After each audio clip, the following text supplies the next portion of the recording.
ఓం నమో శ్రీ లక్ష్మీ వెంకటేశ్వరాయ శ్రీ మహాగణాధిపతియే నమ. గురవే సర్వలోకానాం విషజే భవరోగిణాం నిధియే సర్వ విద్యానాం దక్షిణామూర్తియే నమ. ప్రేక్షకుల నమస్కారాలు తెలియజేస్తూ 2026లో మన రాశి గురించి ఎలా ఉన్నది అనే విషయాన్ని తెలుసుకుందాం. అయితే ముందుగా తెలుసుకోవడం ద్వారా కొన్ని విధమైనటువంటి మనకు ప్రయోజనాలు ఉన్నాయి. అంటే జాతక బలం మిశ్రమైనటువంటి ఫలితాలు కనపడినప్పుడు మనం జాగ్రత్తలు తీసుకుంటూ ముందు కొనసాగాలి.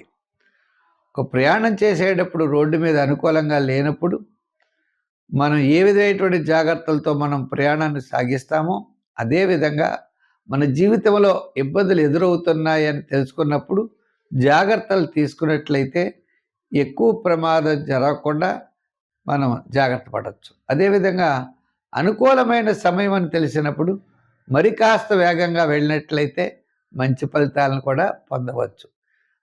రెండు రకాలుగా ఉంటాయి. ప్రజెంట్ మనం చెప్పుకునేవి ఖగోళంలో ఉన్నటువంటి గోచారాన్ని అనుసరించి మన రాశికి ఎలా ఉంటుందనే విషయాన్ని తెలుసుకుంటాం. రెండోది మన వ్యక్తిగత జాతక ప్రభావం కూడా మన మీద ఎక్కువగా ప్రభావం చూపిస్తుంది.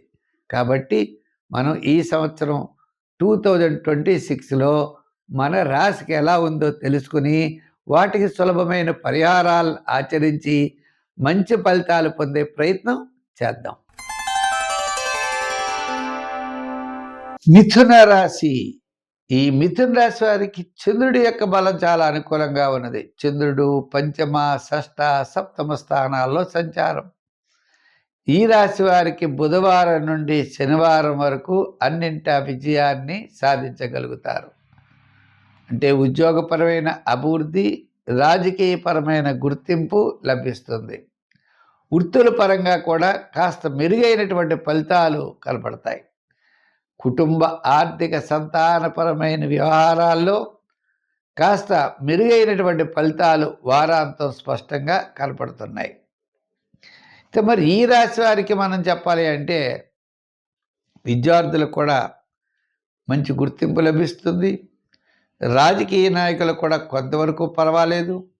వృత్తులు చేసుకునే వారికి ఆర్థికపరమైన డెవలప్మెంట్స్ మీకు ఖచ్చితంగా మంగళవారం నుండి శనివారం లోపల ఆర్థికపరమైనటువంటి సర్దుబాట్లు జరుగుతాయి.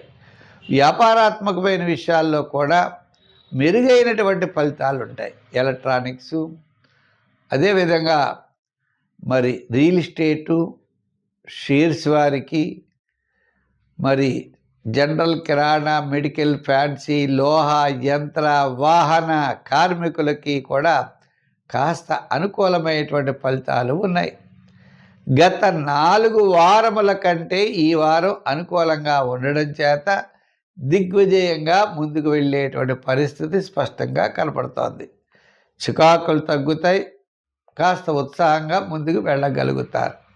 మరి ఈ రాశి వారు సంఖ్యలో 5, రంగుల్లో గ్రీన్ ఎక్కువగా వాడండి. ఆరాధనలో నవగ్రహారాధన చేయండి.